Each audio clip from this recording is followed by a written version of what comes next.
Good afternoon, everyone. As I may have mentioned, my name is Mark Nardi. I'm with the City of Kingston Communications Department, and I'm going to be facilitating the session from the staff standpoint. To thank you all for joining us for the Union Park Open House. This is a consultant-led open house, and it is not a statutory public meeting. So it's going to be conducted entirely by project consultants and is being facilitated from a technical standpoint by city staff using the city's online public engagement process. Today's live session is being live streamed and recorded, so please bear that in mind if you are sharing verbal comments or questions or typing anything into the chat, as this will be live streamed on the city's YouTube page. And by default, your video, microphone, and chat features have all been turned off upon entering the webinar. Questions and comments shared in the chat, Q&A, or verbally will be public and accessible to all attendees. So again, bear that in mind. Just a few troubleshooting notes before we pass things over. So if you are encountering any issues with your webinar at any point in time, first things first is just try and adjust your view options. You can see that as a tab on the top of your window.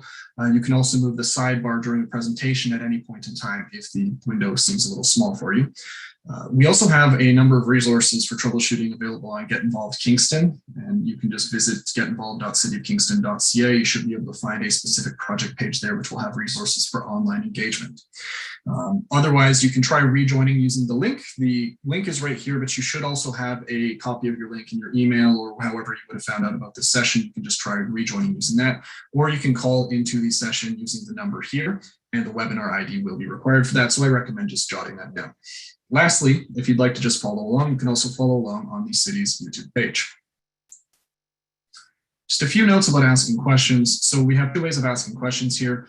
First and foremost, you can use the Q&A area. So on your bottom bar, you should see Q&A. You bring that window up, and that allows you to type questions in there. As you type questions in throughout the presentation, they will start to queue. And then at the end, during the Q&A portion, staff will, or project consultants, I should say, will be able to go through and address your questions in order that they are received. Just a note that if you are asking questions, please put them in the Q&A, not the chat. They do look a little bit similar, but the Q&A is a bit of a different setup. So just make sure you're using the Q&A. Otherwise, we can't guarantee that we'll get any questions that are submitted in the chat. It just depends on how many things are in the chat, obviously. The other option is you can submit a question verbally. So during the Q&A section of this presentation, at the very end, again, project consultants will be opening things up for questions. Just use the raised hand button. Again, that should be just at the bottom bar there. You can click raise hand. That puts a little notice. You can see that Rob is doing that right now. That allows us to see that you've raised your hand. You will be invited to unmute yourself. You can share your question, and at the end of your question, you will be muted again. And if you have a follow-up, etc., you can then raise your hand again. If you have any comments that you would like to submit as part of the official city record, please contact city staff and contact the planner assigned to the file. In this case, it's Lindsay Lambert at llambert@cityofkingston.ca. Please indicate in your correspondence whether you would like a response from the developer so that your contact information may be passed along. By default, we would redact that information, so it's important that you make a note of that so that we can answer your questions if they do come in. Now, finally, we have our guidelines for participation. Although this is a consultant-led session and is not a city engagement, we do like to share the shared expectations for participation. So I'd like everyone just to take a quick second to read through everything. If you do have any concerns with anything that's outlined on the guidelines for participation, please go ahead and raise your hand now. But otherwise, seeing no raised hands, I think we're ready to start things. So I will go ahead and pass things over to the project team.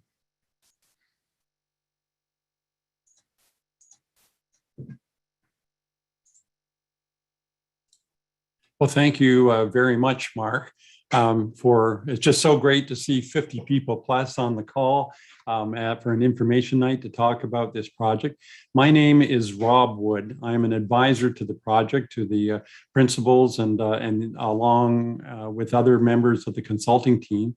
And we're really looking forward to a discussion tonight to share the details of the project and answer your questions. A lot of planning has gone into the project to date, but this is our first chance to really have a wide open public forum of this type where you get to answer your questions, and we'll do our very best to answer them. You may have already been on the website, on the project website, which has a lot of information, including detailed files of all the different aspects, whether it's shadowing studies and overlooks or whether it's site plans and so forth. There's a lot of information there, but we will do our best. We'd love to hear from everyone, and so I will be moving along the discussion as we go along. And I appreciated, we've had a comment already from Norma that please slow down. So I appreciate that reminder, Norma, that as we go through, this is really a helpful thing that we should go slowly. And I hope that you will remind us when things aren't clear, or if we can explain it in a better way. Along with me on this call today, maybe I'll start first with the two principals in the partners, Kingston-based partners in Sidarius Developments. I have Nate Dornekamp, who is the principal of ABNA Investments. Nate already waved, so he will be here to answer questions, along with Martin Skolnick, who is from Kingstown Development Corporation and also the partner in Sidarius Developments. Nate, I think that Sidarius comes from your grandmother's name, right? Oh, you're muted still. There you go. First mute problem of the night. Okay. Yeah, you're absolutely right. Sidarius is my my late grandmother, immigrant to Canada. It's her maiden name. Excellent. So we get a little Dutch flavor in to start the evening off. That's great. And then along with the two partners, we have Mike Keene, who's a land use partner with FO10 Planning and Design. Mike is the guy with all the depth on the detailed planning aspects. And so we've asked Mike if he would lead us through the presentation and also be on hand to answer your detailed questions related to planning issues or processes and so forth. So really looking forward to that.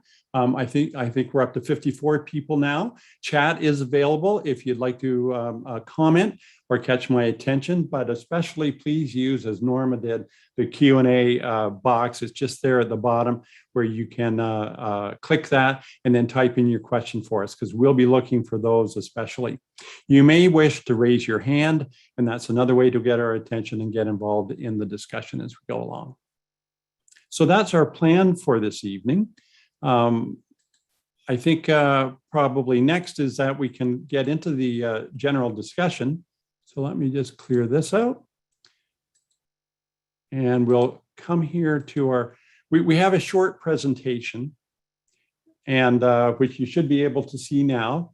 Mike is going to take us through that. It's about 15 or a little bit more minutes. And then we'll have an hour plus, probably an hour and a half to be able to answer your questions. So this is the project that we'll be speaking about, Union Park, Kingston. And this is our project overview, chance for you to ask your questions. Before we get into the detail, I'd like to take a moment. Union Park is situated on the traditional territories of the Anishinaabe, the Haudenosaunee, and the Huron-Wendat. And these lands are today also home to a diverse community of First Nations, Métis, and Inuit. And this acknowledgement is a sign of our recognition of and respect for Indigenous peoples living in this area. So we're grateful for that, and we look forward to moving forward together. At that point, I'll hand it over to Mike Keene to walk us through an overview of the project. Mike? Thank you very much, Rob, and looking forward to speaking with everyone this evening as our introductory meeting to this project. First time for some public exposure to our project that we've been working on for quite a few years. From the formal perspective, the reason we have an open house is because this is a major application in the city of Kingston. And we are filing official plan amendments, zoning bylaw amendments, and a draft plan of subdivision. So that's kind of the formality of why we're even here in the first place, is that this is a major application that will have other public processes throughout. And Rob had done an introduction already about Sidarius, and but what I want to just quickly bring to your attention again is that these are both this partnership of Kingstown Development and ABNA is a local partnership. These are Kingston-based developers with a great heritage resume On the images, you can see the S&R building, the woolen mill, the Gibbards project, which you may or may not be familiar with in Napanee. There's the Royal Artillery Barracks is the next image. And then the smallest image on the far right is a snap of the Frontenac Club. So this just gives you a sense of the developer that's working on this project. Next slide. Mike, I'm wondering if I could just interrupt there for a second. We've had a chance to introduce the applicants. Maybe we could find out a bit about the almost 50 people who were on the call. I think, Mark, you have a little quick poll, and we were going to ask you, because we know that people have many different perspectives and relationships to the site and the project. So we'd like to know which category of the ones we're going to put up on your screen, which one would best describe your primary connection. We have the developers here, but what would be your best primary connection or interest? And you can choose more than one, as the case may be. So Mark, if we can pop that first one up, that would be great. You might consider yourself to be a residential neighbor, perhaps a commercial neighbor. Maybe you have a historical or heritage connection with the site. Maybe you're a community leader or an advocate for a particular type of interest, or whether it's smart growth or heritage and so forth. Maybe you're here in an official capacity from the public sector, whether you're a government leader or have some public sector interest. Perhaps you're in the business of real estate and development, or maybe you're just here for curiosity in some other way. And we're glad to have you all here. So although the hosts and the panelists can't vote, you certainly can. We hope you'll take a moment to pick whichever of those apply, and then we can pop up the results and see who all is in the room in addition to us. Mark, have you got a point of view there of how we're coming along of the almost 50 people attending? We have 36 out of 47 participants have. Okay, so just another couple of seconds. If you'd like to vote, please do. And I see also we have Councillor Doherty that has joined our call as well. So welcome for that. We'll get to you in just 1 second at the end of the poll. So let's take a look at the results. Who have we got in the room here? Oh, isn't that great? We've got lots of residential neighbors and general interest. 2/3 live in the neighborhood, as I do, and general interest other. We've got 17 of the 39. We have the commercial neighbors, none, although I know we've been out talking to them. A lot's interested in heritage and so forth. So it's a nice mix of people.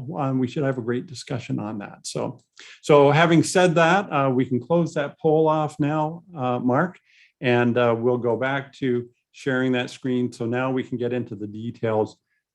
Thank you very much for that, Mike, for letting us interrupt you. Rob, I wondered if you wanted to go to Councillor Doherty for a moment. She has her hand up. Yes. Wanted to just maybe let folks know she's on the call. Could we have a few words from Councillor Doherty? So I'm just going to actually have to manually unmute. Oh, I see. So just the technical part of bringing her in. Just give me a few seconds here. As it's a fallen number, I just need to take a look.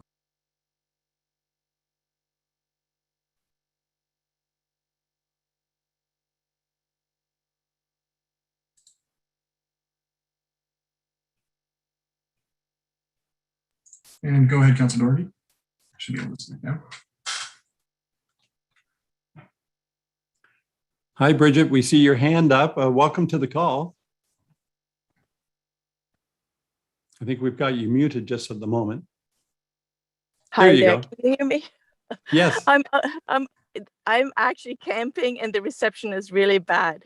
But I just want to thank you for organizing this, because there is great interest in that, as you can tell by the number of people participating today.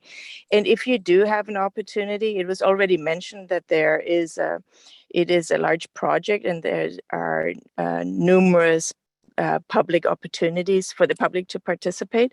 But I wonder if you do have a bit of time to talk a little bit more about the process and at what stage neighbors and the community could give their feedback and comments on the project. Okay.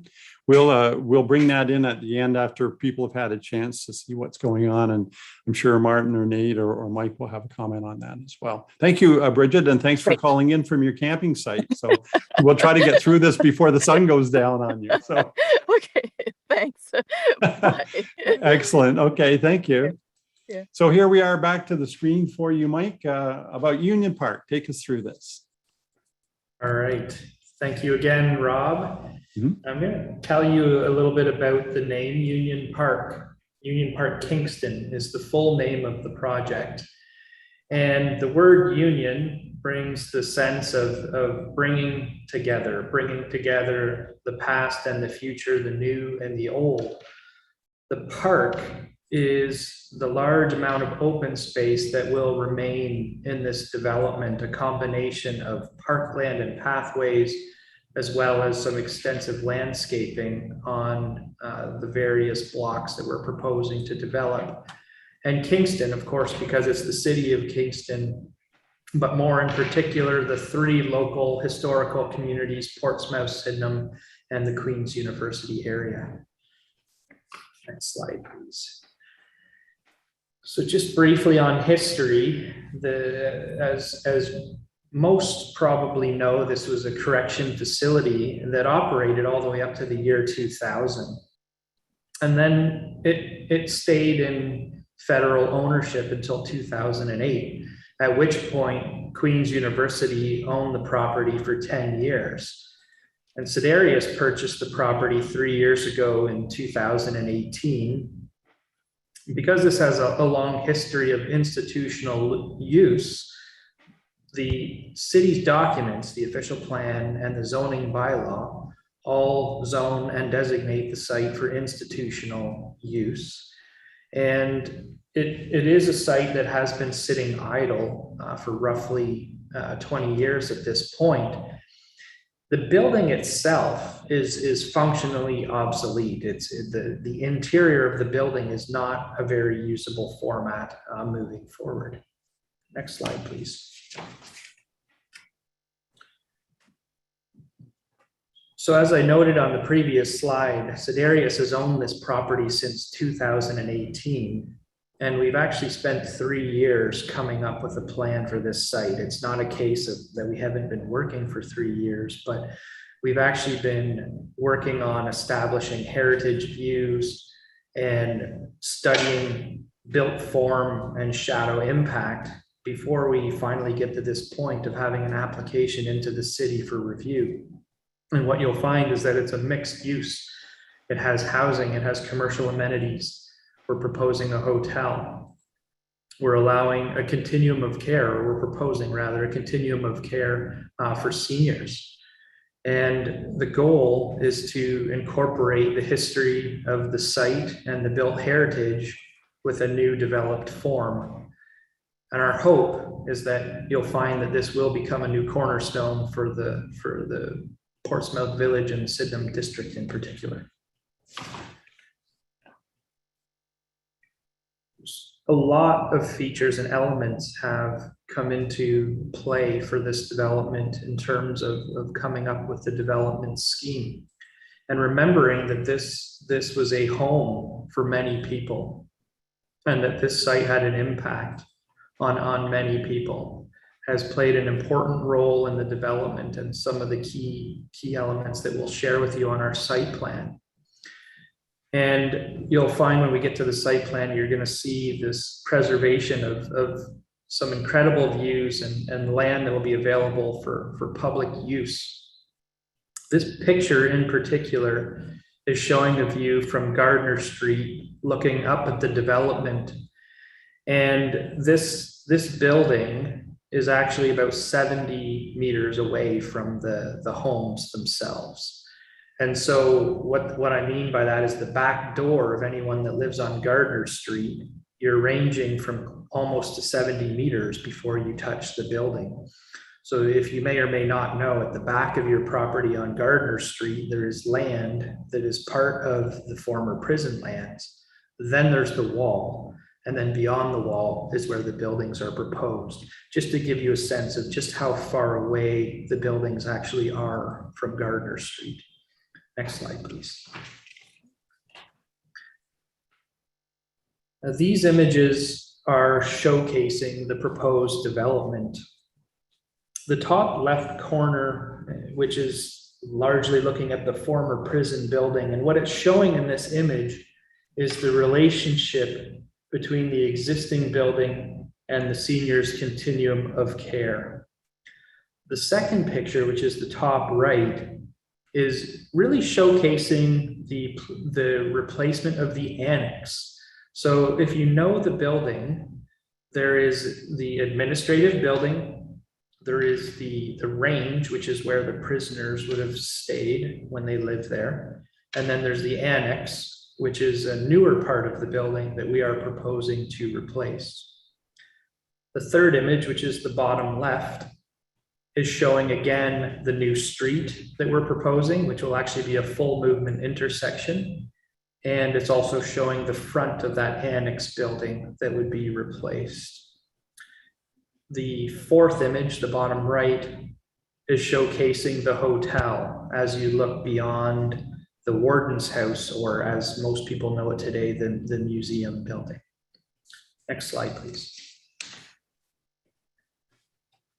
This is a pictorial image of our site plan. And I'll just kind of go through the numbers, particularly if there's anyone that has any visual impairments, I'll talk to the numbers to help describe things. The image on the screen is oriented south to north, and number 1 on the image is Union Street. Number 2, which is on the east side of the image, is Sir John A. Macdonald Boulevard, and that is our eastern property boundary. And number 3 is our King Street property boundary on the south of the property. And now we move into some of the features. Number 4 is the museum and the steam plant. Number 11 is actually sitting right on top of the steam plant. But the buildings, the actual Kingston Pen across the street is heated with steam, and that steam actually goes underneath King Street to heat it. So these are some neat features that still exist on the site today. There's all kinds of tunnels and easements and neat features. Point number 5 takes us back up to our new intersection with Queen's University at Union Street. That is proposed to be a full movement signalized intersection, so traffic lights, crosswalks. And in addition to that, if you live in this area, you know how busy that bus stop can be. And our proposal is to expand that bus stop to make it more functional.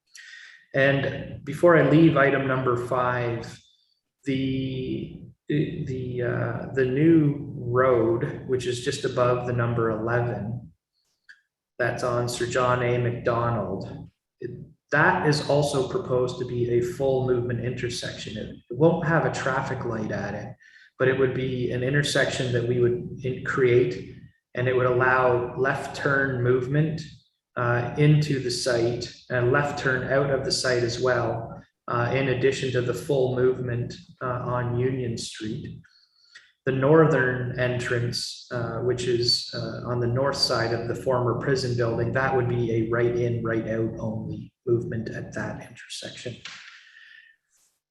Number 6 is the former prison building, and we are proposing 24 apartment units, condominium units, which means that people would be able to purchase those units.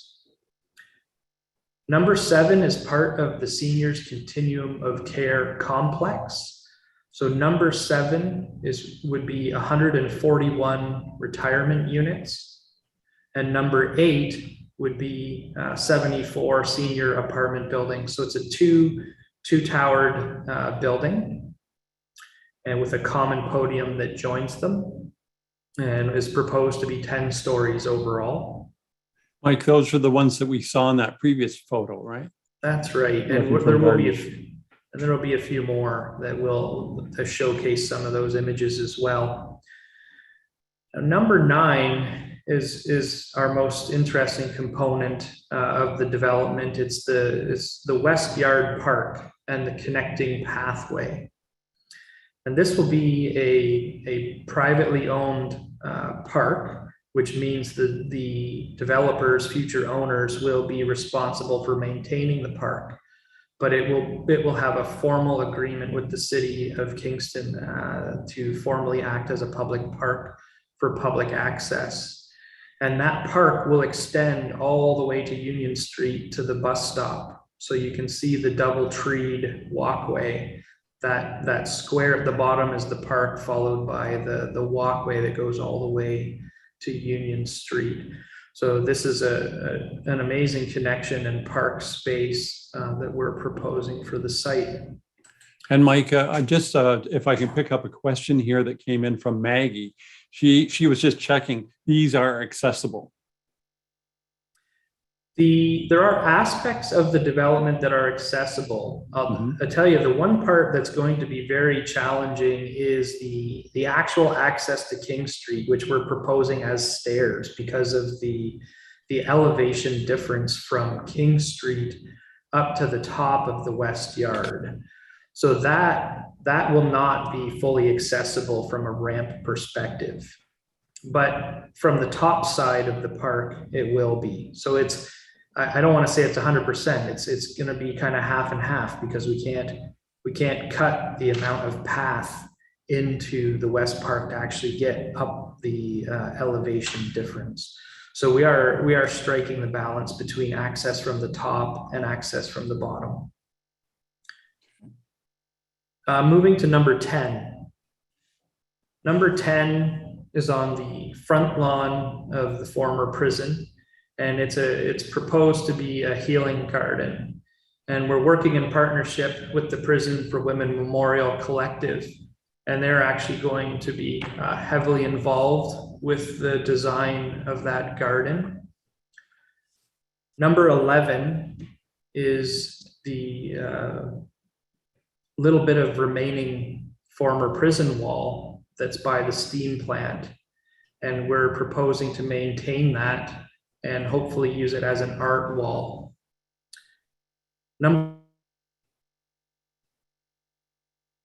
of 119 rooms and blocking. I think you dropped out there for a second, Mike. Just before 119 rooms, was there? What did you say just before hotel. that? Hotel. Number 12 is the hotel. Okay. Number 13 is a future development block.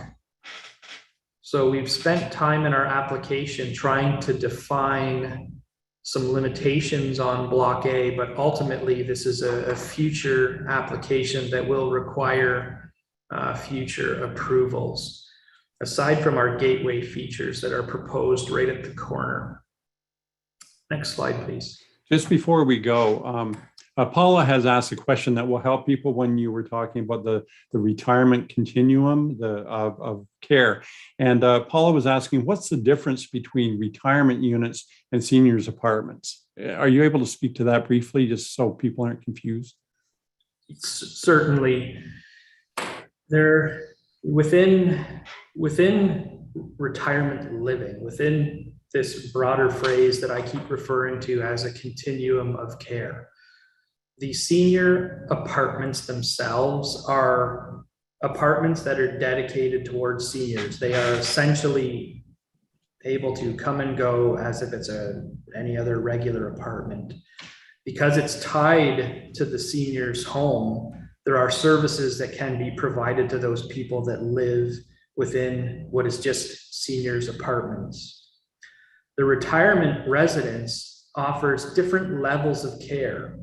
So there would be levels of care where people require full 100% nursing level care to assisted living, which is kind of like the bridge between a fully independent senior apartment and all the way to needing a lot more health care provided. And so what the continuum of care allows is multiple forms of living all working together. You know, because the senior apartments, which are largely completely independent, you might choose to live in another place for 6 months of the year, but you have a senior apartment here for the other 6, versus higher levels of care when you move into the retirement units. Hopefully that helps kind of explain. Yeah, that helps a difference. lot. And Paula can, you know, put it, she's found her way to the Q&A so she can add further questions. We're having a nice lineup of further questions, but let's continue on. You'd like to speak about the 3 phases that we have here, Mike. Yes, and I'm going to go relatively quickly just so we can get to more of these questions. In 3 phases, and block B, C, E might not mean much to folks on the slides. So this first phase would include the residential condominium building, which is the former prison. It would include the retirement home and senior apartments that we spoke about, and the park development. So that's phase 1, get it off the ground as quickly as we can. Phase 2 is the hotel build. I should mention that both the hotel and the senior residences could have ground floor commercial type uses.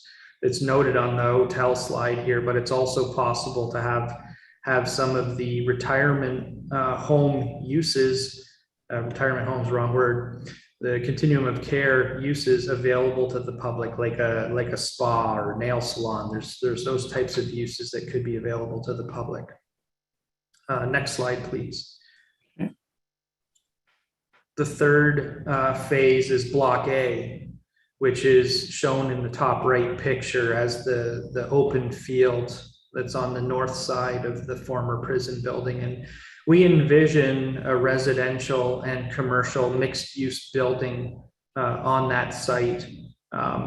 And what our application is trying to do is provide the background and like the strategy behind the site so that it will be comprehensively defined when someone comes forward to develop that block. But it will require additional approvals. Next slide, please. A couple of quick facts for the group.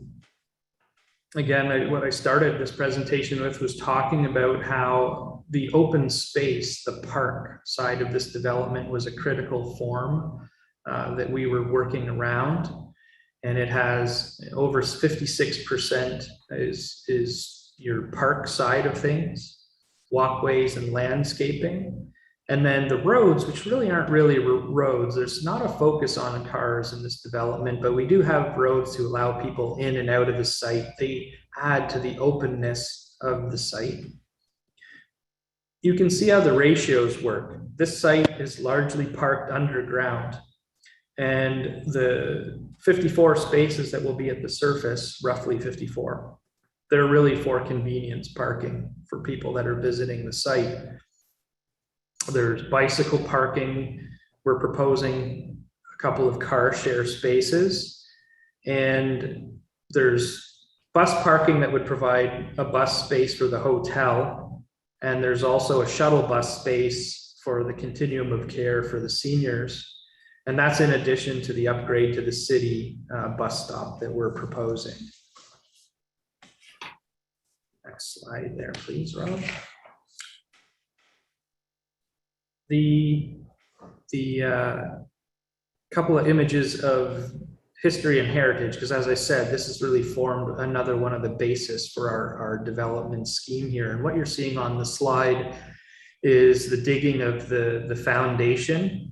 So that was actually the cell block on the left. The picture on the right is, again, the cell block of the former prison. And what you're seeing is the people in the picture, which are guards and prisoners that are working on the build, are standing on the cell block that's inside the building. And those arches on the right are actually the windows during construction. So just kind of a really neat picture. And some of this history has helped to form the overall development scheme for the project. Sure, a blast from the past. Yes.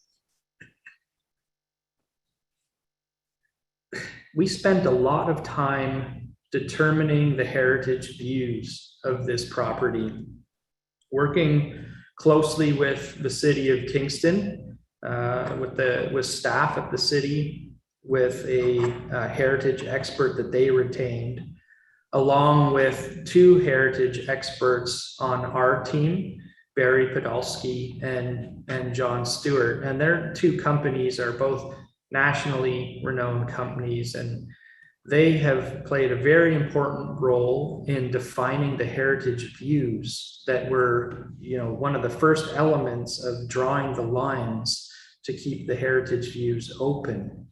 And then the influence on this gentle intervention on the limestone building that exists. They're influencing every aspect of the development, everything from the balconies that we'd like to add for the residential use of the condos, removing the non-heritage appendages, and maintaining aspects of that former prison wall. Next slide, please. So this is probably what a lot of folks are interested in, is a timeline. And this I might be able to answer some of the questions that were asked about process and timing. So the site was purchased in 2018, as we've discussed. It's taken us all the way till 2021 to form our application because of how comprehensive it is. And that file is on the city's website, where you can review all the information in addition to our own website for the project. What our hope is that we'll receive approval for the project sometime in 2022 for the first two phases. So that's the phases that accept the block A, the future development block on the north of the site. We would hope to have construction begin in 2023, followed closely by the hotel in 2024. Seeing that completion, it's roughly a 2-year time frame. So the construction would stop on those first two phases between 2025 and 2026. And then the third phase wouldn't even start likely until sometime around 2027. So that gives you a sense of the timing.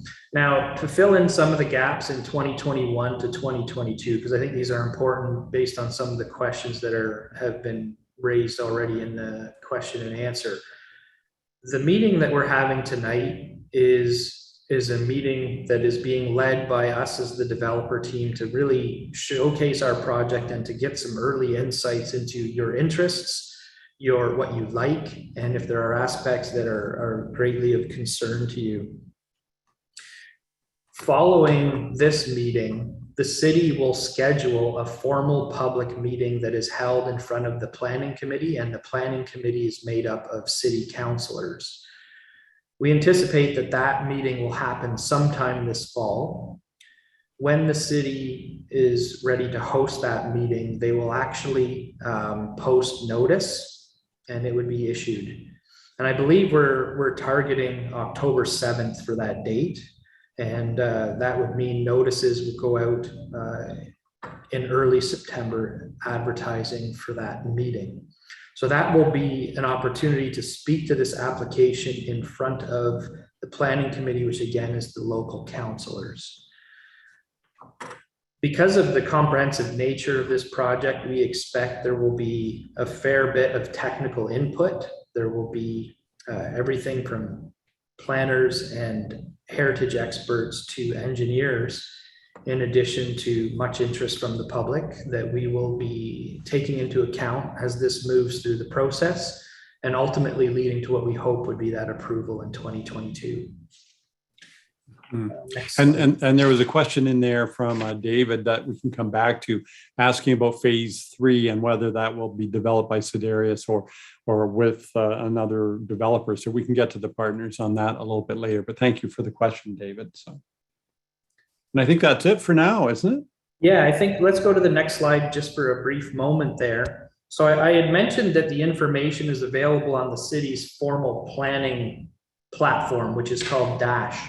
But in addition to Dash, we've created our own website for the project. So you can go to unionparkkingston.ca and you can find all of our documents that are part of our planning submissions. And in addition to the website, you can see that we have our own website created.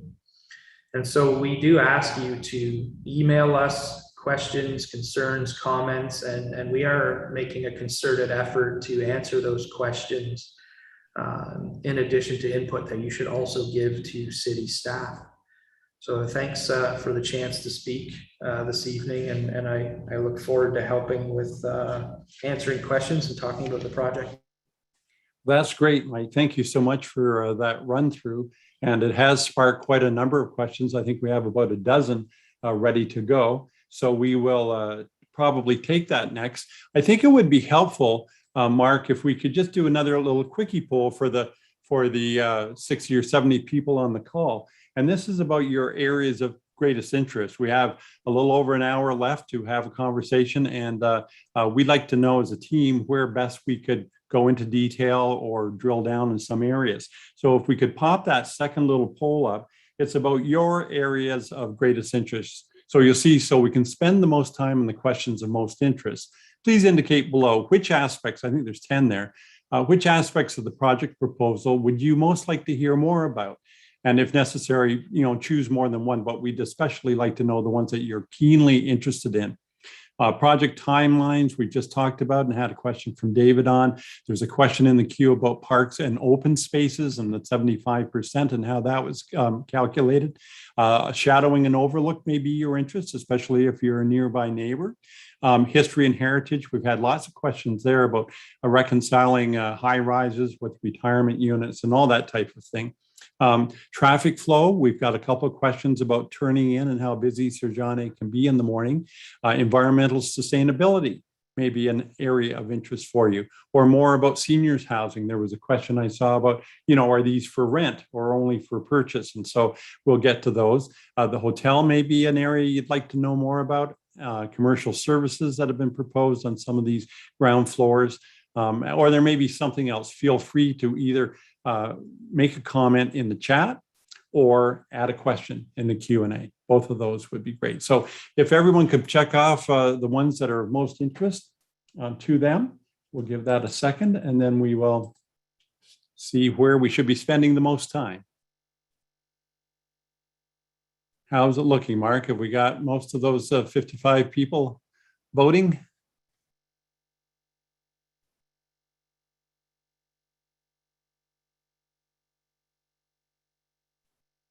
So just to recap, project timelines, park and open space, shadowing and overlook. That's from the height of the building overlooking the neighbors, which are some distance away. The history of the place or the heritage of the buildings, the traffic flow around it and in the surrounding neighborhoods. We know there's some in Alvington that we're interested in that. Environmental sustainability, seniors housing, hotel, commercial services, or other, which would be for you to call. So Mark, if maybe we can close that off and see what the results were. Okay, so you may have to scroll down a little bit to see all of these answers, but I see that we've got a lot of interest in shadowing and overlook and in history and heritage, and some on the environmental sustainability. Along with that, we may have spoken to the seniors housing, and we have some people on that team as well. So we look forward to drilling down on some of these topics, and I hope that you won't, slow up whenever it comes to asking those questions. So maybe we can start with one of the most exciting and maybe fun questions as it comes along, which wasn't in the presentation, but there were some questions there about bodies on the site, or Carla Homolka being locked up in the prison, and all of that type of thing. I think, Nate, you've heard something about those questions before about on the site, but you've been involved in that. So what's a quick answer on that question? Yeah, Rob, thanks for that one. So I'm not sure where that question came from, but I will say we have completed stages 1 through 4 of the archaeological site work, research, and report, and they are been completed and registered with the province, approved and registered with the province None of those reports found had any significant findings, be it related to your question, Rob, or historical items. History on that. Okay. I don't know if we know this. Ainsley asked an interesting question. Do we have any plans to recognize in some way Isabel McNeil, who was the first woman superintendent of the prison for women? And Ainsley says her progressive ideas made a real difference for the inmates between 1960 and 66. So that's a historical thing that I think we've been aware of, but maybe haven't drilled down on too much so far. Any comment on that? Yeah, Martin? I can answer that. That's an interesting question. No, we weren't aware of her legacy with the property, so that's an example of us needing to find out more about who this person is and what her role was and what her influences were. We do plan on having a number of points along the connecting pathway for signage that will explain the history of the site, the history of the building, and some of the views that you see along the pathway. So that would be a great example of where we could highlight her involvement once we know more about it. We will be working with the prison museum to come up with some additional information, but that we hopefully can do a little more research on this person and include her. Okay. I'm going to pick up on Ron's question and also bring up a slide again. I think this is for you, Mike, about traffic flows. There have been a couple of questions about that, but Ron says it is very busy in the morning to try to turn from Sir John A onto Union to get to the hospital. Now, how are you addressing that? And we've shown here's where Mike was talking about earlier that you can turn in if you're going north, but I think Ron is talking about getting that left turn towards the hospital. Thoughts on that? Well, certainly, and I think what I want to speak to is the fact that in coming up with our entrances and exits to the site, we did hire a traffic expert who helped us to establish, appropriate access.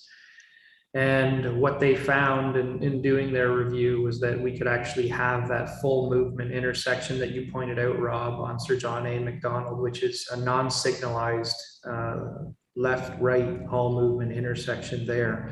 So that's a second full movement in addition to our traffic lit one on Union Street. They didn't raise concerns with any need to upgrade either of the existing intersections on Sir John A. Macdonald, neither the one at Union Street and Sir John A. Macdonald or King Street. So from the traffic expert standpoint, there weren't problems, and hence why actually our other movement doesn't require traffic lights either. And sometimes traffic lights can actually slow down traffic movement. Okay. Just as something to keep in mind. I think there was also a question. I've got so many screens up, but I think I saw a question from someone not in the Q&A, but in the chat about pedestrian aspects. It was Wes, who's in the neighborhood, curious about pedestrian traffic as well. Is that a proposed crosswalk across from the staircase, he said. That's correct.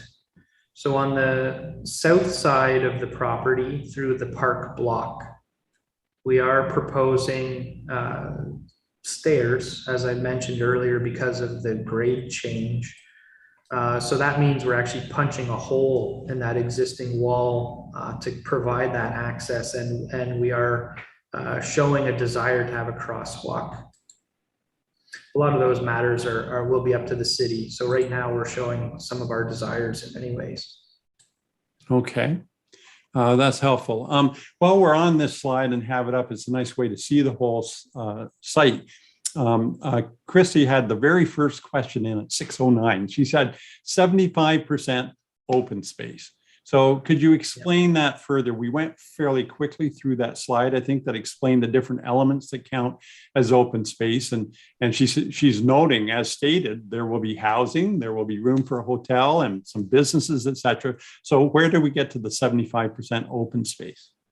Certainly. Thanks again, Rob, and thanks for that question. I think this slide is helpful because what you can see on this image is the fact that we have 4 buildings, so it might be easier to speak of it in the reverse, that the footprint, the 25% footprint is the building footprint. And, you know, we achieve the 25% building footprint by having the couple of 10-story buildings. And, you know, we don't know what Block A will look like, but, you know, we're anticipating that will be a taller building and a small footprint building as well. So when you do the reverse, the darker green is the privately owned, publicly available park space, and you can see that dark green continuing all the way up to Union Street. You can see the landscaped open space, which is associated with each of the development blocks in a lighter green color. There are pathways and the internal road systems, which are white, and they also form part of the open viewscape of the site. And that's what adds up to be combined 75%. Mm-hmm. Okay, well, thank you. And I appreciated that question, Chrissy, to kick us off on that. If we just kind of stay here for a minute with the seniors' residences, there was a question there about, will the senior residences be rental units? And that was from Nancy. I wondered if one I could of the tackle group, that, Rob. Well, you okay? That'd be Yeah. great. I actually, one of our partners is on the call, so I had the chance to make sure that I was 100% accurate on this answer before responding, and 100% every unit leased suites. These are rentals. So hopefully that satisfies that question. Yeah, and if there's a follow-up, please put it in the Q&A as we go along. Maybe we could move to a couple of questions about heritage, Mike. There were 2 or 3 along that line. One was one person, LD, said, what parts of the prison are considered heritage? And I don't know if there's a better slide that I could put up for you there, but. No, you know, probably the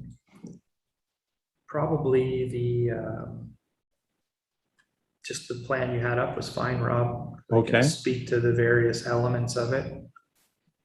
Because the short answer is the whole thing is heritage. Yeah. So you know, whenever you're developing a heritage building, there are key elements to that building, and I'm going to take it one step further. It's not just the buildings that are even heritage; it's the whole site.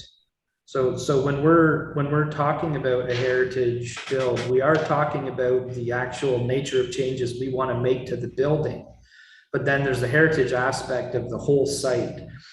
And what might not be super evident on your screen, depending on how big it is, but there's a bunch of black lines that are on the plan, like they look like triangles almost. And those triangular lines are where the heritage views are taken from. So that's part of the site heritage view. You know, like we have a view from Portsmouth Olympic Harbor up to the cupola. You can see that black diagonal line, right? That's a line that was a view plane that had to be protected. And if you go to, on the southeast, Rob, the prison wall to the cupola, again, you can see another black line. So these are some of the heritage lines that are kind of forming where the built form can be. So in terms of the building itself, there are aspects on the exterior and the interior that all have heritage significance that are part of our redesign in our project. And that's why we had those 2 heritage experts to help inform what could be done and changed and preserved, repaired. Many aspects form the heritage on this site. Mm-hmm. Now, maybe a little more tougher question, maybe to explain, but it's from Maggie back again, and she's asking, what about the historical aspect of our village in Portsmouth Village? How does a high rise or 2 respect that? How have you looked to try and integrate those combinations of new and old. Oh, certainly that played a large role, you know, in terms of what we could foresee on this site. And you know, what you got to start with is, you know, a big part of Portsmouth is the institutional character between the two former prisons and Queen's University. And in an institutional zone and designation, there's actually no height limitations on what can be built. So those institutions are given a lot of free reign, so to speak, at what they could build on their sites. What you notice in Portsmouth in particular is you don't have a cluster of buildings. Like, you don't have like a downtown or a Williamsville setting where you have, you know, buildings clustered together. What you have in Portsmouth is a scattering of taller buildings throughout the village. So what we're hoping to achieve is the combination of those two elements. We have these institutional uses which are allowed to have taller buildings. We're developing a small portion of the site, which we in turn believe is that balancing effect, you know, to leave as much. It's really a lot about having as much open space as we provided versus doing a lower density, which would have filled a lot more of that green space with a built form. So you were trying to keep those sight lines open. Well, absolutely, sight lines were open. But there is absolutely a balancing factor in terms of the built form that we're proposing. We were very conscious of both Portsmouth and Sydenham when we came up with this development scheme, and that's backed by the long-term institutional use in this area. Okay, I have a couple of related questions. One has come in from HG, who asks, what percentage of the non-road, non-sidewalk open space will be open to the general public? So I don't know if I can pull a quick mathematical piece up, but we can show you on the plan. Well, it's actually, no, I do know the number. I apologize. The number is 1.2 acres of land. Okay. So that's the block E. So the dark green on this image, which is that southern block, which then extends the pathway all the way up to Union Street. Right, so that's all we can walk through there as members of the public along through there. Yeah, that's 1.2 acres of land. Okay, and then a related question, and I think probably you just know this so well, but it's not part of the property. I think Rob, before you go on, Martin was going to weigh in. Oh, okay. I just wanted to add to that the various blocks will have public walkways and an open space associated with them that'll be open to the public as well. So it's not just that the public will be limited to the connecting pathway and park, but there's all sorts of ways for people to meander through the site on public walkways on the various blocks. Right. Okay, good.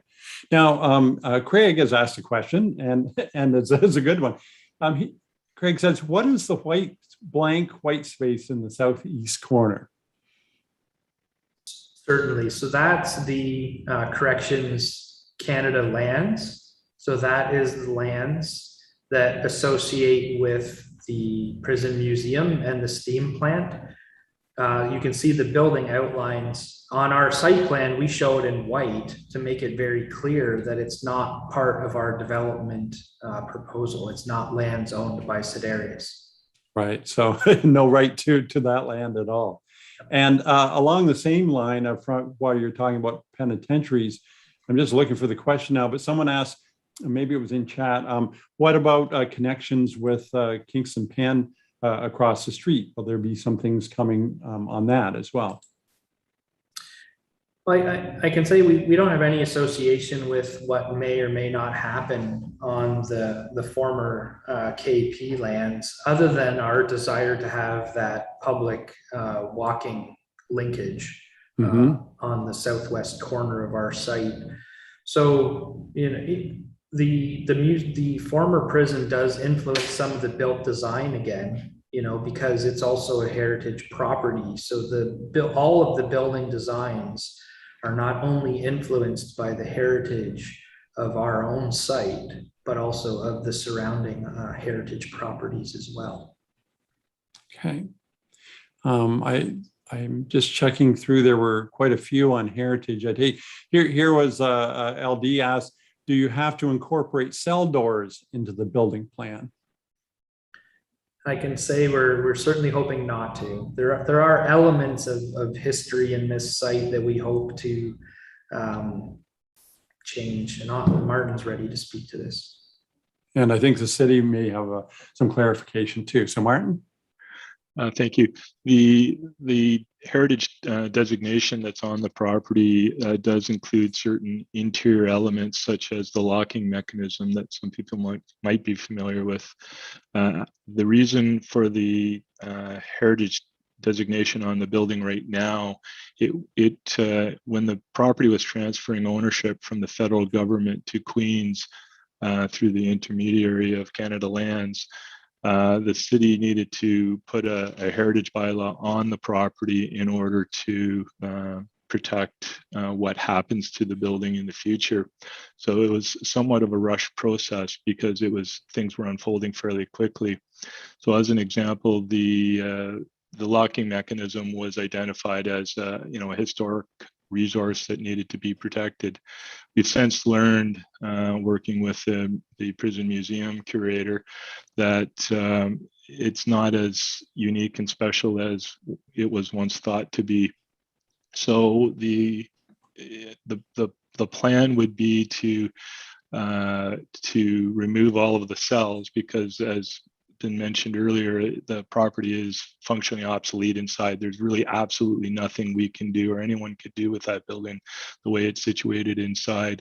100% of the interior of the building is either concrete, steel, plaster, or drywall. There's no interesting architecture or woodwork or brick or stone work similar to what you see in the Kingston Penitentiary tours. Unfortunately for us and for everybody, there's really none of that inside the building.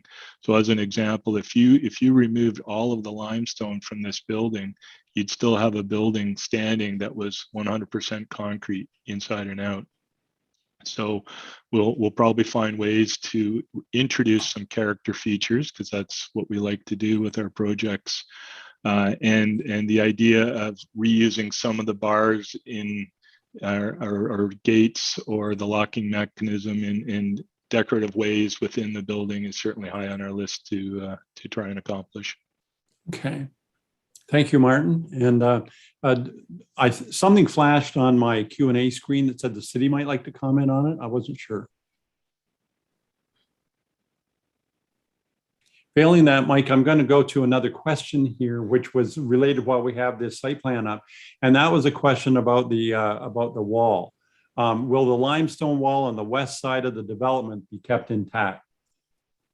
Absolutely. And just so that we're clear, where you pointed there for a second, Rob, is actually the old concrete wall, which we're likely retaining as well. The limestone starts below the concrete and it's all being retained.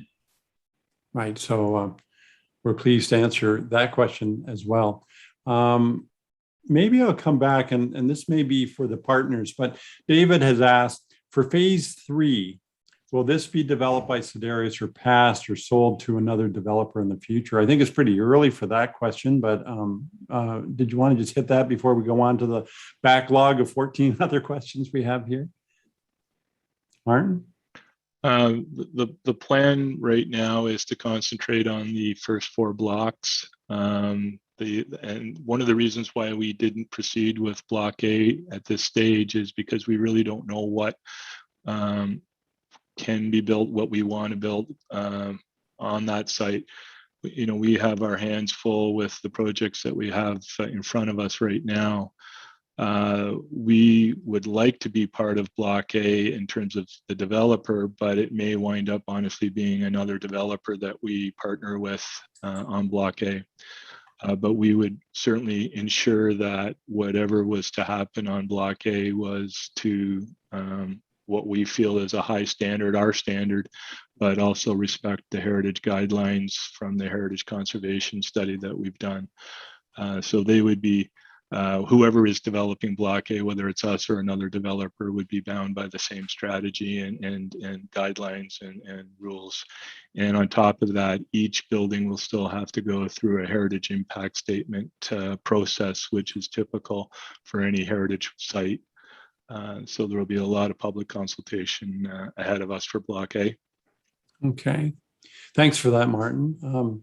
Another question, I think this one's for Mike or maybe Nate. What is the future of the present heating plant? So that's here. Do we know that? I can speak to it briefly. It's Okay. There's no relation to our project at all, but I do believe it's still used to heat the KP. Like it's still part of it. So, but I can't say it's not part of our project. So I don't know. We can't speak to the neighbor's lawn. No, I just know that it is still operational. Okay, and we have a couple of questions about one asked, what about the tunnel system? Another person asked, are you building over the tunnel system? I Go ahead, Nate. So there are potentially that I'm not sure which tunnel they're referring to. So the tunnel that was a part of the steam and the heating of the former limestone building, the former prison building, is still there, and we will not be building over it. We're going to have to secure it, but we won't be building over it.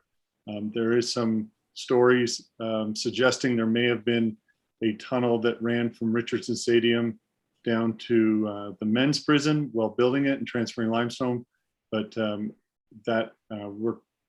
we've confirmed that that's been caved in long before we took ownership, and that's reflected in our archaeological.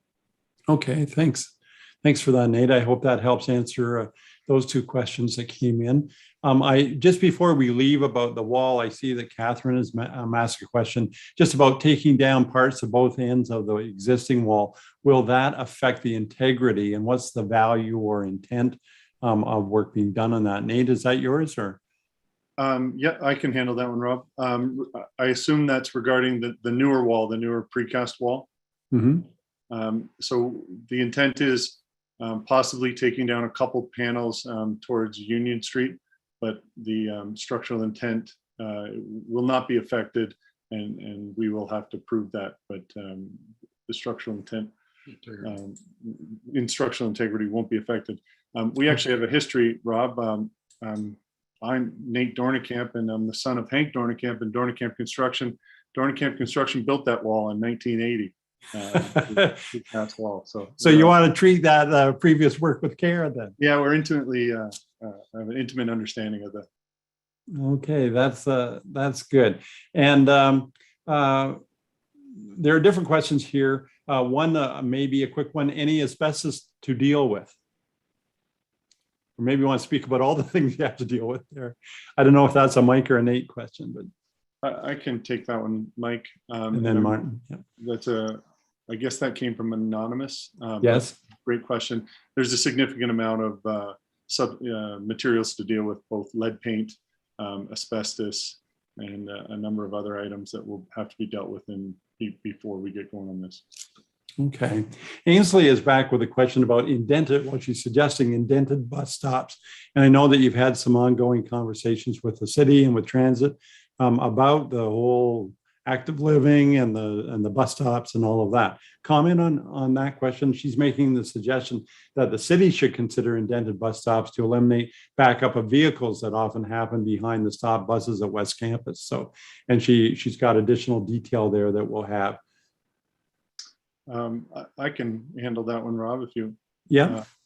So we do recognize how busy that bus stop is.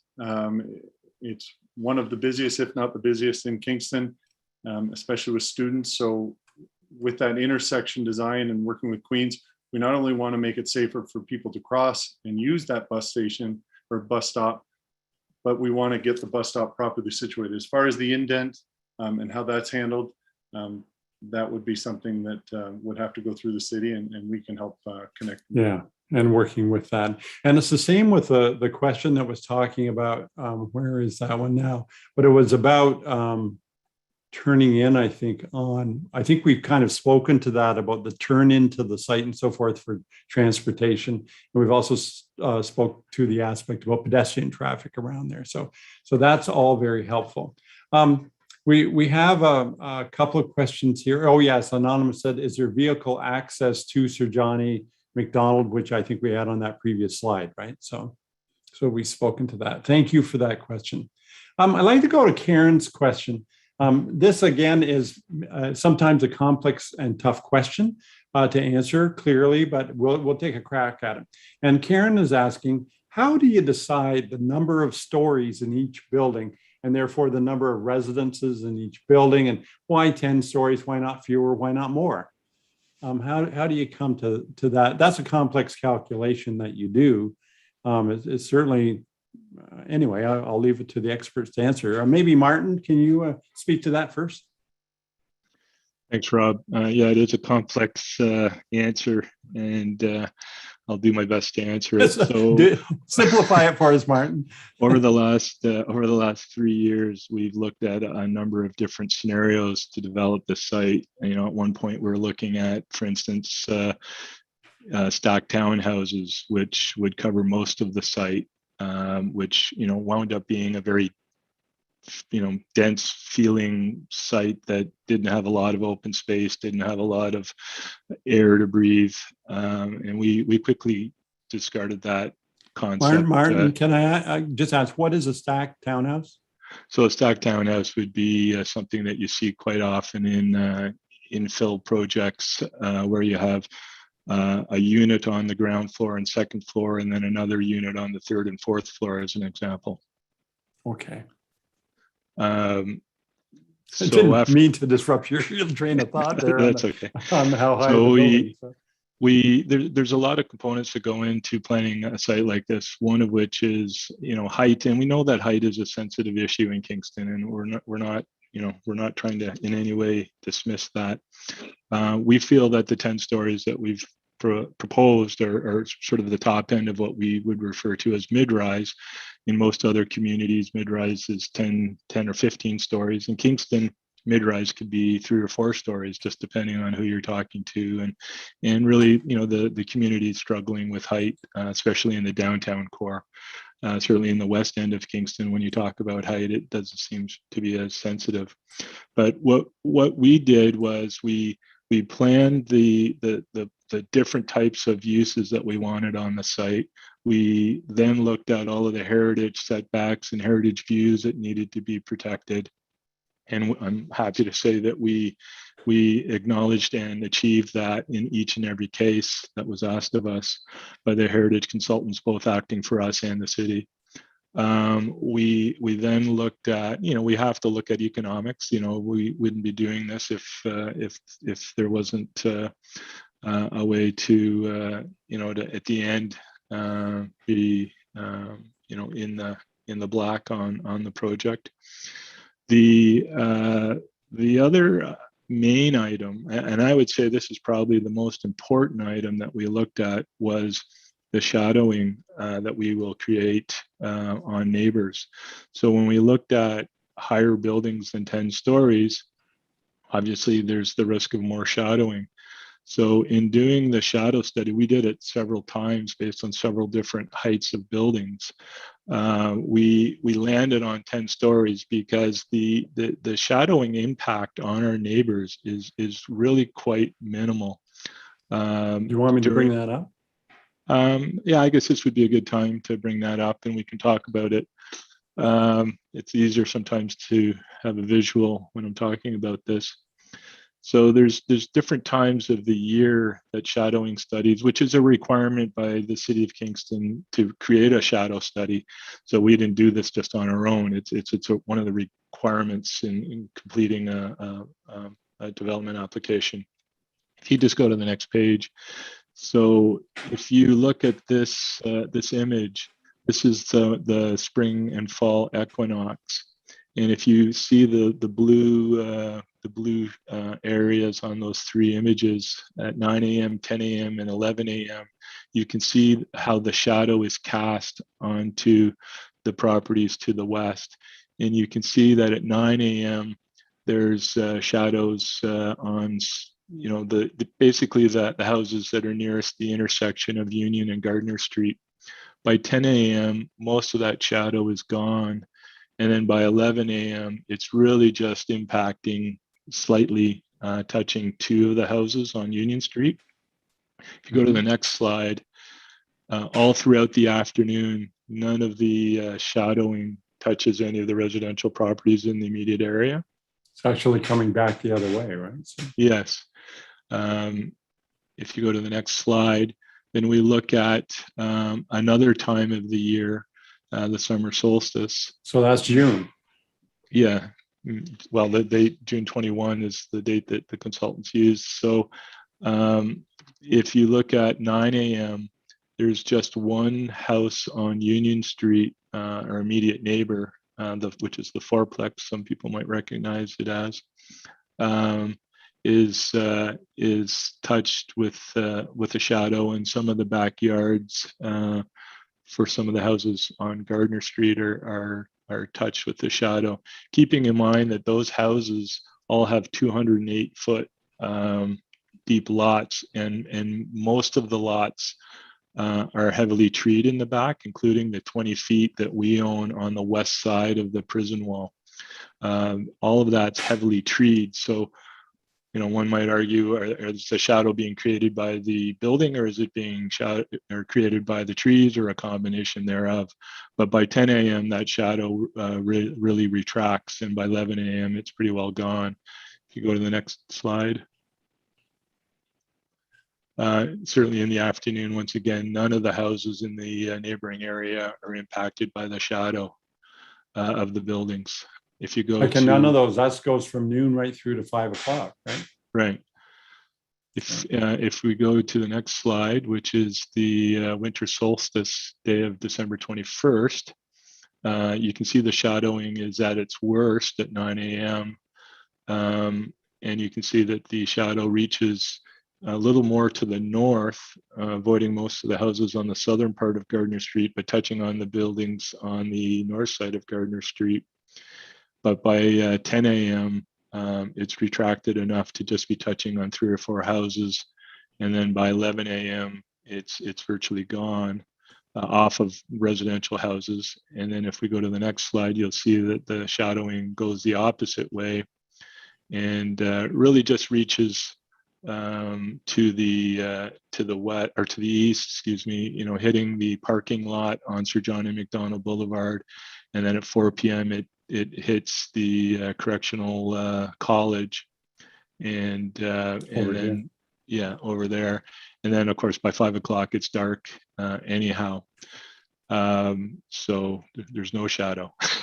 Yeah, so the consultants, when they did this shadow study for us, were quite surprised, because it's unusual when you're developing in an urban setting that there isn't a more significant impact on neighboring properties. So getting back to the root of the question, that part of what we did was we decided to lower our expectations to 10 stories to minimize the shadowing, but still be able to put forward an economic plan that made sense for us, but had the minimal impact on our neighbors.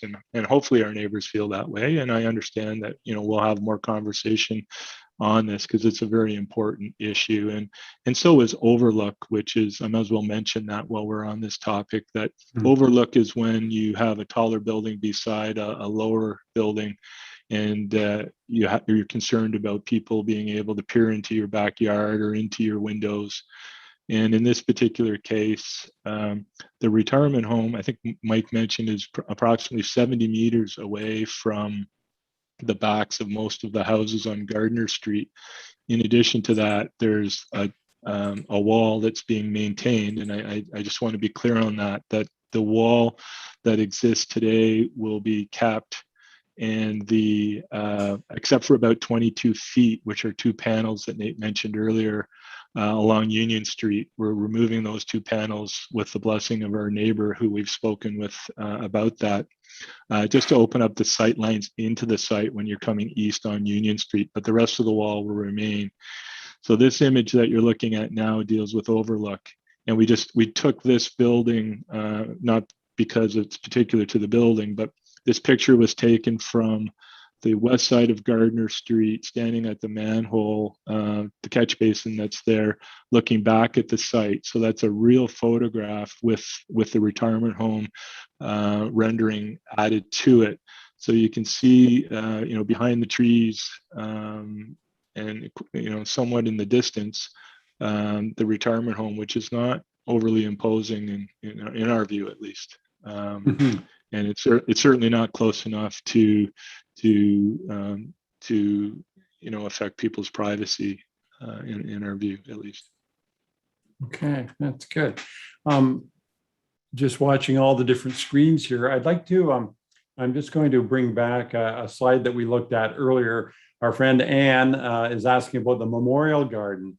And let me just bring this up because Anne says, is the memorial garden marked on the site plan? My computer cannot make it out. So Anne, we're sorry that is so small for you, but I will, maybe it will be a little bit better on this screen. And I'm not sure whether it's Nate or Martin or Mike that would like to speak to the memorial garden. I can handle that, Rob, and thanks, Anne, for that. So she's contributed some ideas for this. Yeah. So working with the Memorial Collective, who we primarily deal with Anne and Fran, and it's been a very positive relationship. So on that site plan, number 10 is the healing garden, is a location in size that we've worked out and worked through with the collective, and specifically Anne and Fran. It did start as a smaller garden, but it's about a 15 to 1700 square foot space that's easily accessible right there at the number 10. And I believe Anne is still working with the collective to do the detailed design of that garden. Right. And somewhat related, because there is some overlap, where is the question?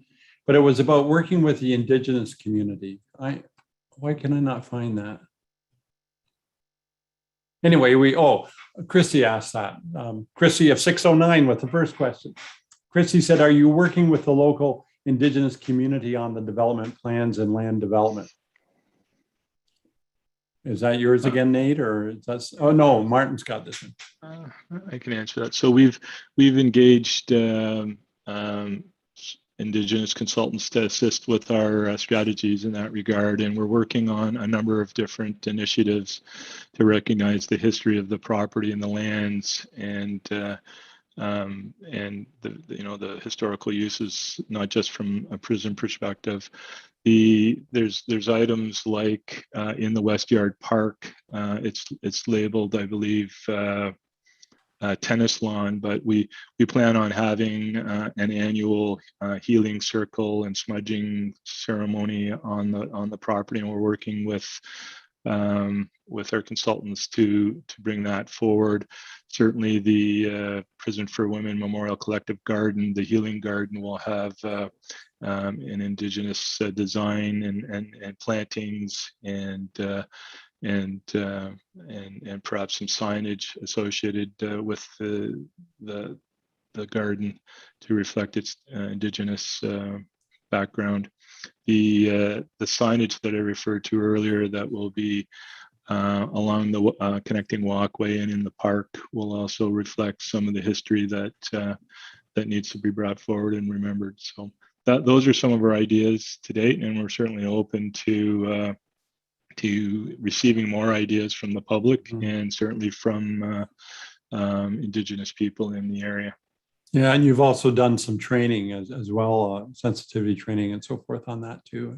Yeah, we thought it was important, especially with everything that's going on in this world today, that we not just the development team, but our families and some of our related companies we spent a day doing Indigenous training just so we could open our minds and learn a few things that we certainly didn't know before. And we're certainly taking that serious. And Nate can speak a little bit more to what his family's companies are doing going forward as a result of that training. Yeah, thanks, Martin. Our group, Dorner Camp group of companies, certainly one day of training does not suffice. It's about carrying on events and recognizing. So we are going to be doing some small things, fairly unpublicized, because we want to do it for the right reasons.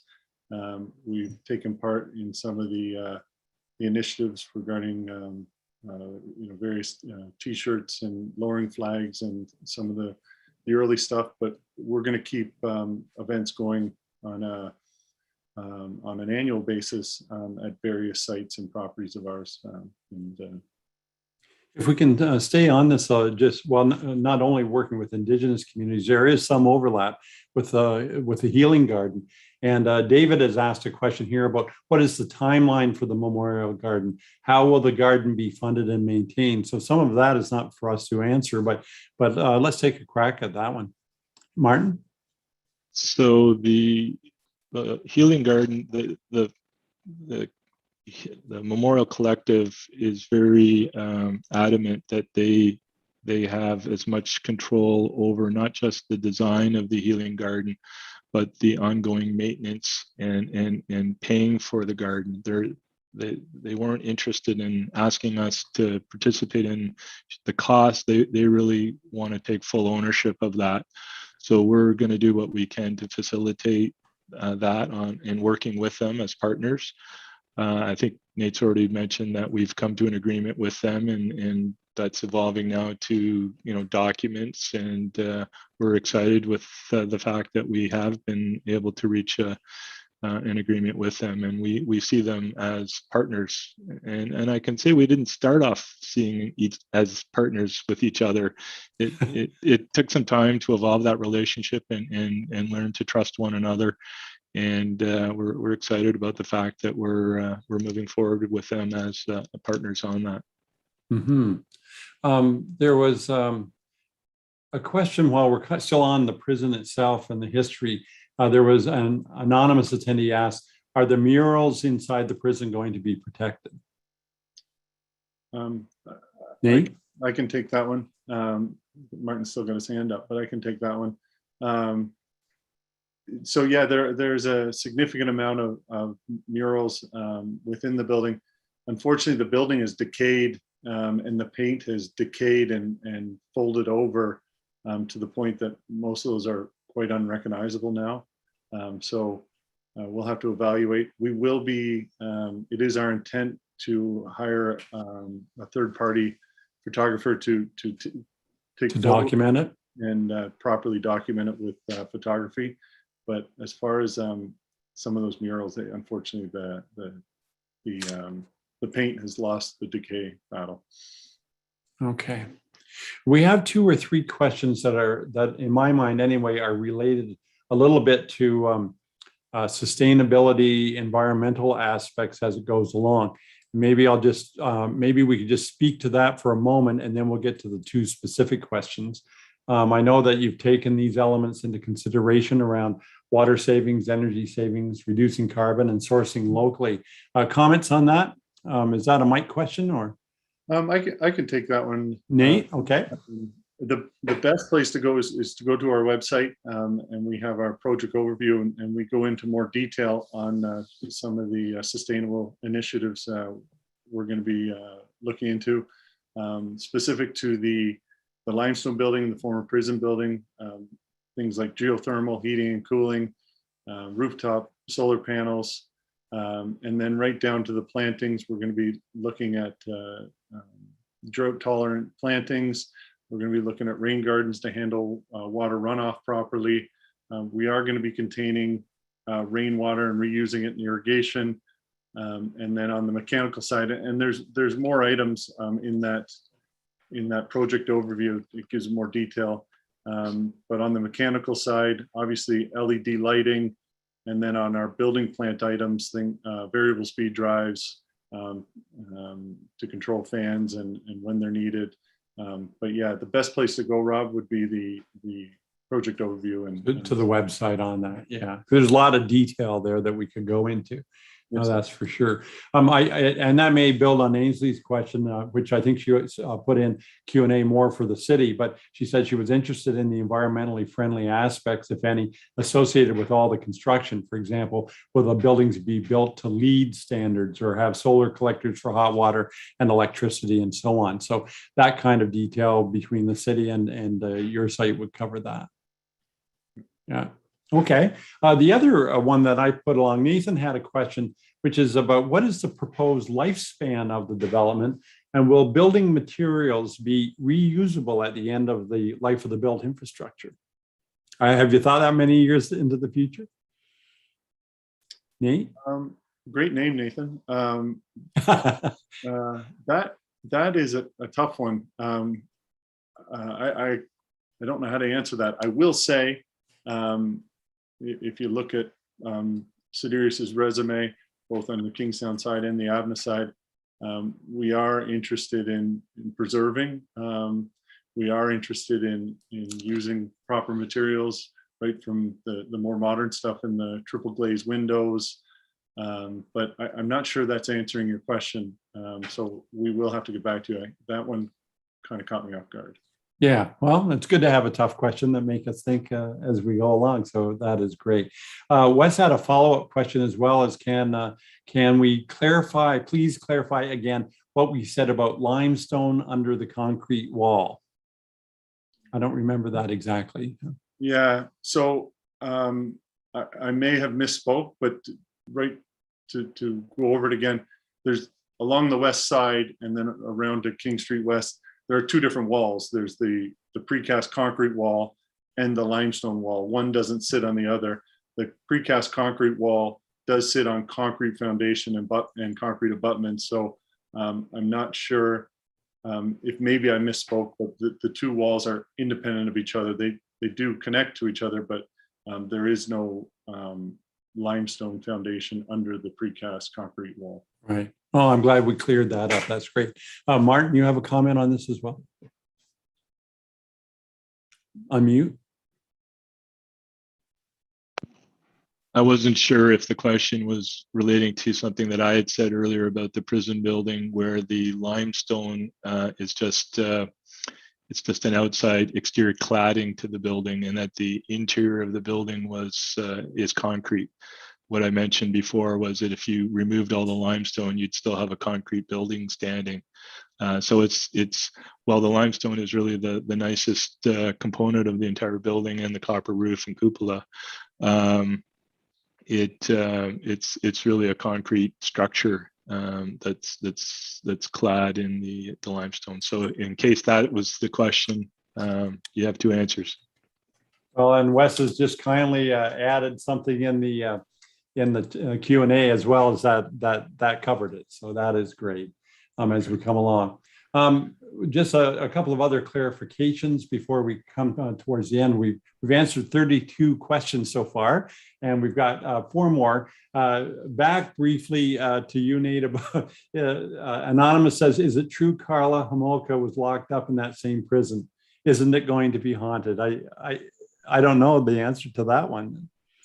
From what we understand, Karla Homolka was at one point an occupant in this building, but as far as haunted, I'm not. I don't know that field very well. Yeah, and she went on to another place. And then Craig was just clarifying whether all that white space on the site layout, is that all for the museum and will it be preserved? So Mike, I think you said that's not our land, that's up to corrections and what they will do with that property. Is that correct? That's correct, Rob. Okay, so Craig, thanks for clarifying. We don't want you to go away with questions unanswered. So I noticed that David Dossett, who works downtown and comes back up, he's added a question in chat. He's been busy, but he doesn't know whether we've dealt with this already. But he was asking, based on the architectural mock-up, it looks like the building will be placed on the south end of the property. why was it not placed on the north end so as to have less impact on the historic village? So it was kind of like around the site arrangement. Maybe, Mike, did you want to tackle that one first?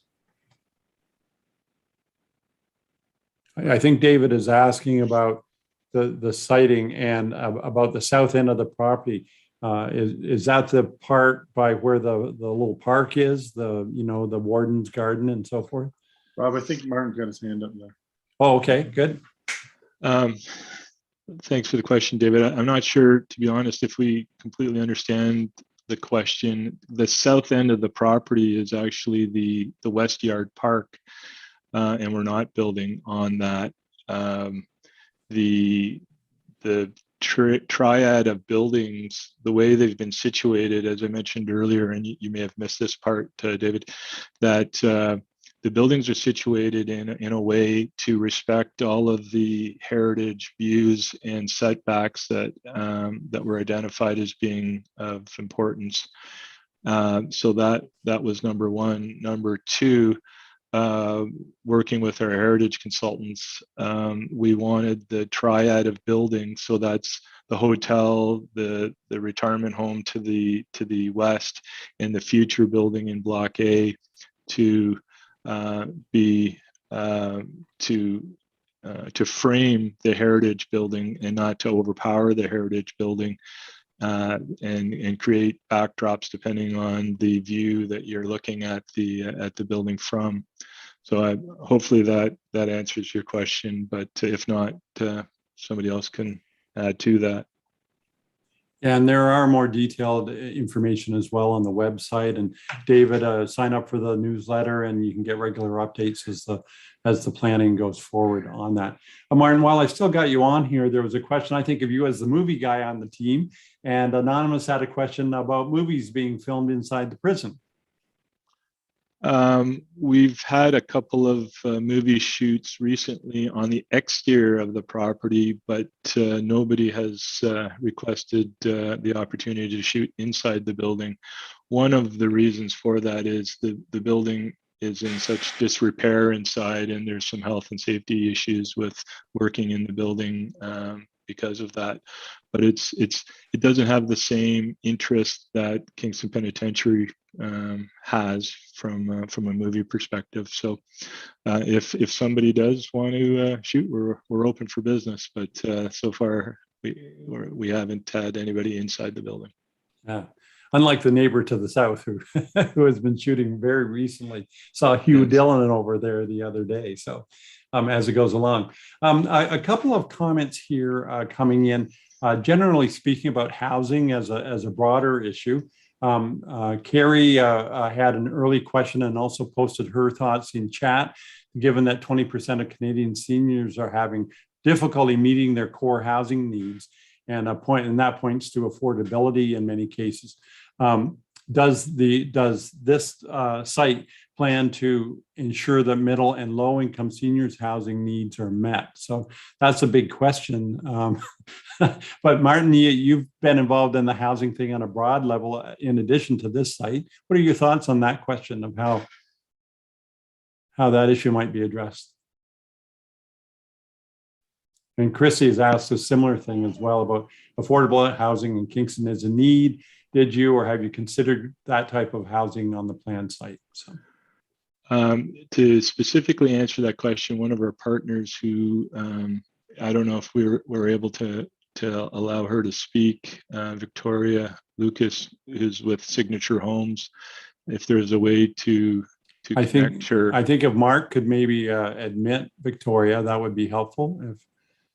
What I can tell you while we're waiting for that to happen is I had the opportunity to sit on the Mayor's Task Force on Housing. So when we work through our processes, we learned an awful lot about the housing needs in the city of Kingston, and they're really quite significant, and there's diverse issues that need to be resolved sooner rather than later. Many times when we start talking about affordable housing, and it's a challenging topic because there's a desperate need for it. but it's really a process that it's up to, and I hate saying this because I don't like relying on government for anything, but it is something that has to be driven by government in terms of funding. There's lots of different creative ways to fund it, and there was lots of ideas that we put forward in our Mayor's Task Force on Housing. So it's really up to the various agencies, social agencies, and affordable housing partners, and the city and the province and the federal government, for that matter, to find creative ways to fund those needs. Those But if options. yeah, I know. But this does add to the supply generally, so that should help in some ways. Yeah, I think, new supply of any kind always helps with affordability because it opens the door for movement throughout the community, and it frees up other types of housing as people move through their different stages of life. I see that we have Victoria here. Maybe we can get a little bit of commentary from you, Victoria.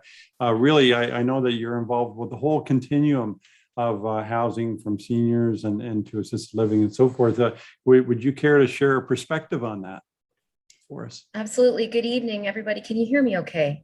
Yes, you sound like a late night FM DJ here. So.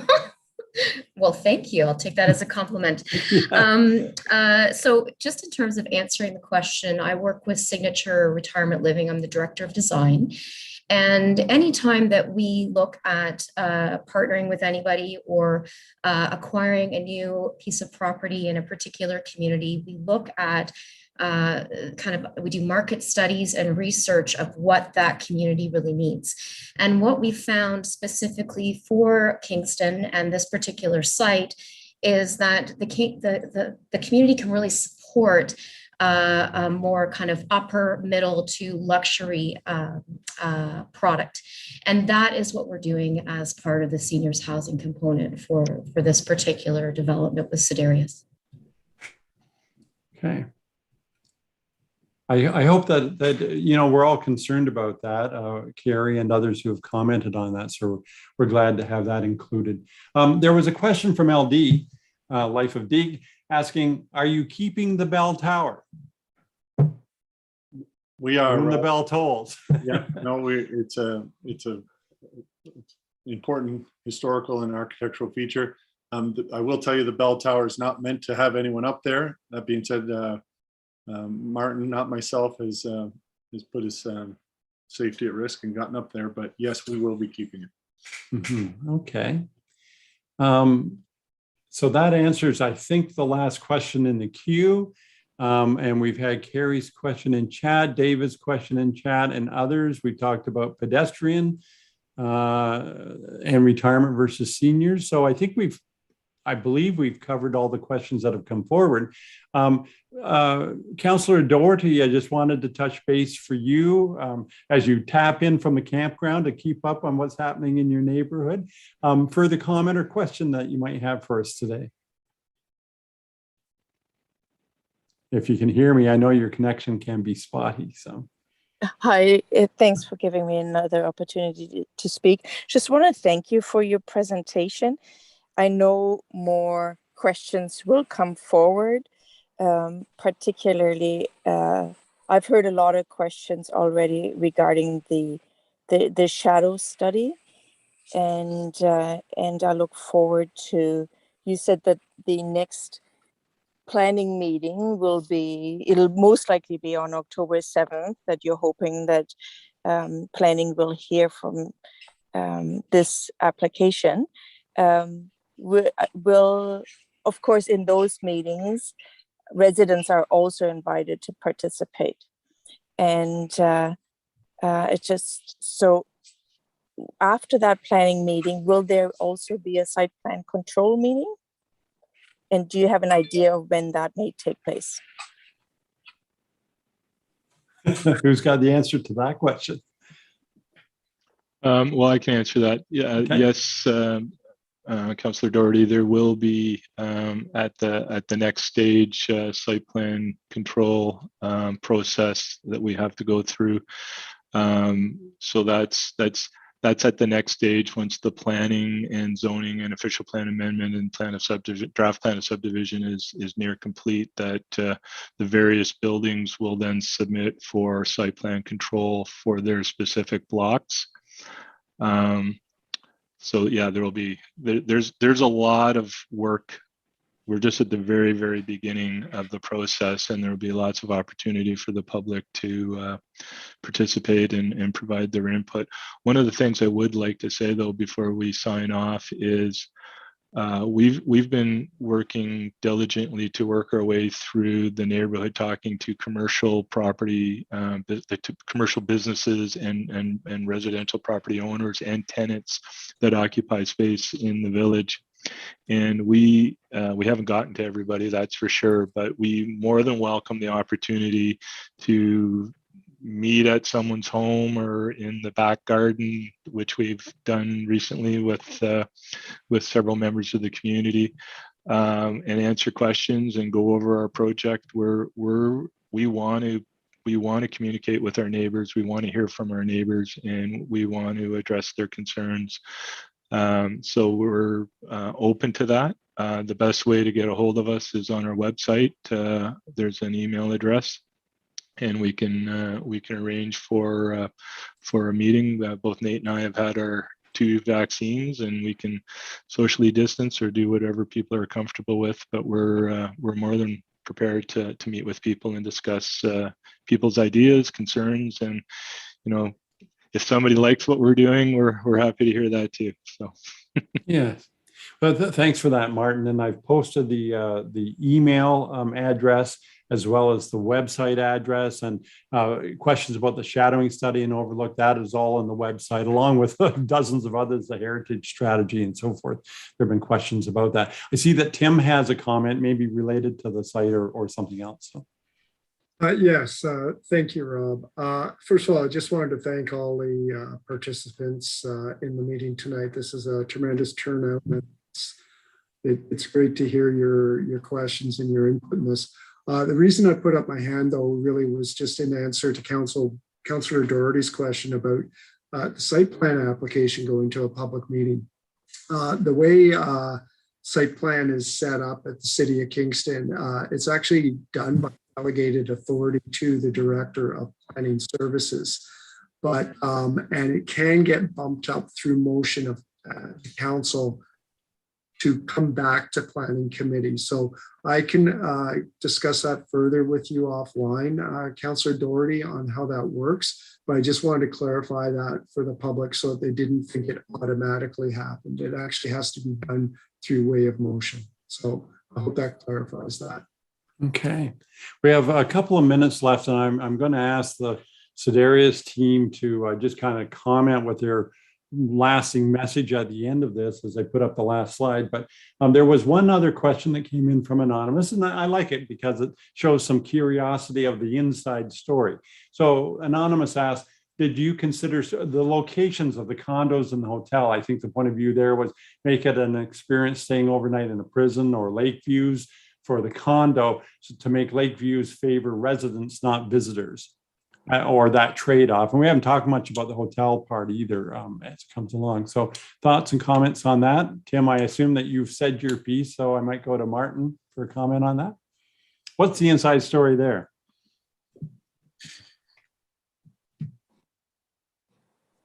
Unmute.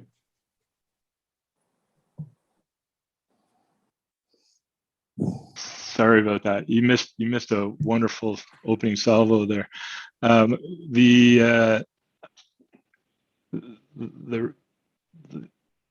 process that we followed, I alluded to this earlier, is that we looked at a lot of different scenarios. One of which was we looked at using the heritage building for office space, and we were thankful that that wasn't the route that we wound up going, especially now post-pandemic.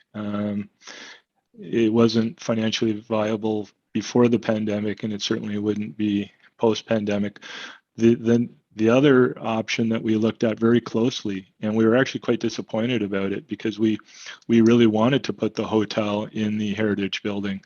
And when we started looking at room layouts and putting all of the amenities that hotels have to have, and dealing with some of the realities of the very narrow cell block range, which is only 45 feet wide from outside wall to outside wall, we couldn't get the design of the rooms to work, especially when you consider the very large window openings which we maintained.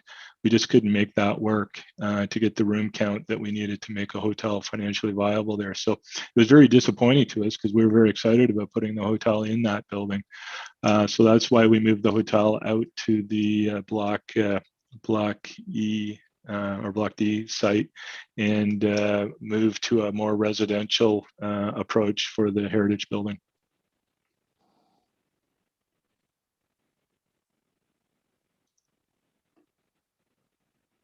I think you're muted, Rob. Yeah, Martin took my breath away and I started coughing, so I muted for that. So to just come to the end, I wanted to show one last, for me, of your presentation. This was an image that I really, really loved. It should pop up here now for the different views. You have the one from Union and Sir John A. looking back at the building of the prison. You've got the promise of seniors housing in there behind. You've got the hotel. You've got these other types of views as you go along. You see how it sweeps down as a cornerstone of Portsmouth Village coming down Sir John A. Macdonald. A lot of people have commented about the cupola and the other features that are involved with the hotel and our neighbors with the Penitentiary Museum of Canada and so forth. These images you've been working on for some period of time. So my question for you really is kind of a takeaway question. We've been through lots of questions and had a couple of hours to chat.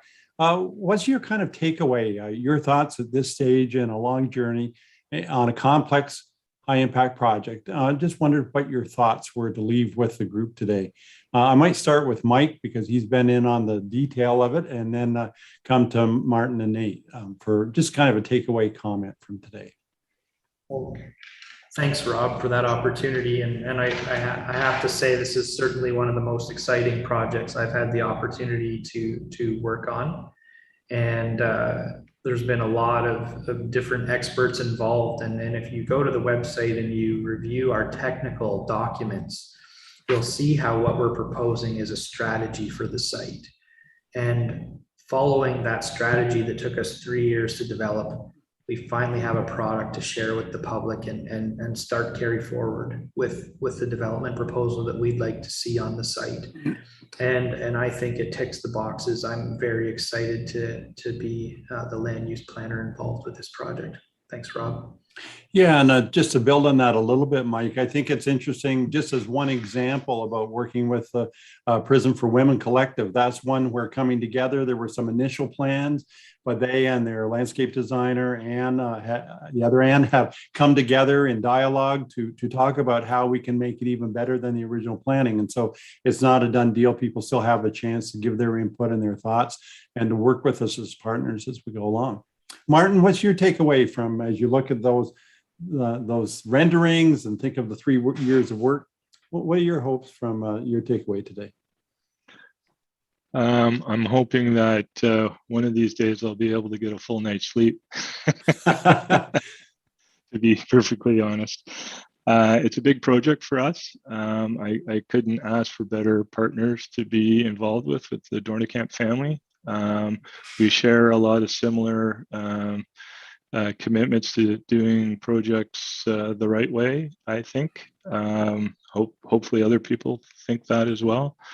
I'm very proud of what we've put forth. I was very nervous, when we submitted our applications, because not everybody necessarily will agree. I get that. I think we've put together a project that maximizes the open space and provides needed housing and provides commercial uses for the neighborhood that I think are needed. And I think we've put something that's not overreaching or hard for people to to get behind. There will be some people, I realize, that think anything over 3 or 4 stories is too much, but I think in this case, the compromise is open space versus some additional height. But in the end, I'm very proud of what we've created so far, and I look forward to working with our neighbors to bring it to fruition. That, you know, something that in the end that everybody's, or most everybody, is happy with. Nate, your grandmother's name is on this development, and you've been involved in a lot of similar types of projects. How are you feeling about it at this point? I'm proud of it. I echo Martin's thoughts. Is not only do we have a great partnership, but I think we've assembled a really good team. It's not a team of people just that agree with everything Martin and I say, or other members of our Dornicamp team say. They give their professional input, and I think there's a number of consultants that really got their stamp on this. And as I look at that rendering, I see the green space in front of the former prison building. There was one point where we had a parking lot in front of there, and it's all been shifted behind to make this to present differently, and make that administration building present proud. I'm the young guy on the team, but I want something that the city of Kingston can be proud of. You know, much like the Frontenac Club and the S&R building, and what happened before me, you know, in our organization at the Woolen Mill, that was the generation previous, but Martin has fingerprints all over that as well. So, and then the last thing I'll say to expand on the public engagement portion that Martin answered is, some people have seen me wandering around Gardner Street and Kennedy Street and Union Street. I'm not lost, but I encourage people to, if I don't catch you, I'm trying to leave information. I'm not there to convince anyone. I'm just there to have a talk and get people the proper information, and hopefully we can do that. Excellent. That's very fine. And we encourage people to connect with us for more information, to stay in touch, to sign up for the update newsletter. And for people, I'm thinking of Nathan with his question about end of life of materials and that kind of thing. Like we can learn from you, and we welcome your further comments if you'd like to share those with us. Martin, are we going to be into who gets the last word here? You'll have to unmute though to do that. So, and then it's over to Mark. I should be able to learn how to do this by now. I was in error. I forgot to mention our other partners, the Rickman Senior Home people.